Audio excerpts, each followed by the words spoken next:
Naam, tumeweza kuona wekundu wa Msimbazi Simba Sports Club wameanza kazi rasmi. Tumeweza kuona utambulisho baadhi ambao umefanywa kwa siku ya jana. Tumeweza kumuona kocha wa magolikipa ameshaingia na kusaini kandarasi na wekundu wa Msimbazi Simba, lakini pia ameingia mkaguzi wa video, pia amesha uramba mkataba pale Simba Sports Club, lakini ujio mkubwa wa kocha Steve Barker ambaye amefika katika ardhi ya Tanzania kwa ajili ya kuhakikisha anaanza kazi yake aliyopewa na wekundu wa Msimbazi Simba. Simba kwa sasa wameshaanza kuijenga kwa mara nyingine tena ili kutafuta ile Simba yenye ushindani. Na tukaangalie wachezaji ambao wamesajiliwa pale Simba Sports Club, ambao kuna baadhi yao bado hawajatambulishwa na wekundu wa Msimbazi Simba, lakini tayari Simba Sports Club imekwisha kumalizana nao na kilichobaki ni swala la utambulisho, na tunaona Simba wameanzia ngazi za juu kabisa kwa makocha magolikipa, kocha mkuu Simba Sports Club na bench la ufundi pamoja na watumishi wengine wengi ambao wana umuhimu kuwepo pale Simba Sports Club. Kwa sasa tukatazame wale wachezaji ambao wamesajiliwa Simba Sports Club.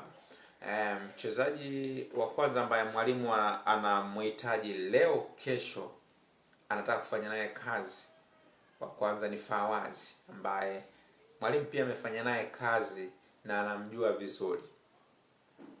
Kwa hiyo hapo Simba Sports Club moja kwa moja mwalimu Steve Barker tayari amesha kumhitaji na anasubiri viongozi wamalize swala aingie katika viunga vya Msimbazi.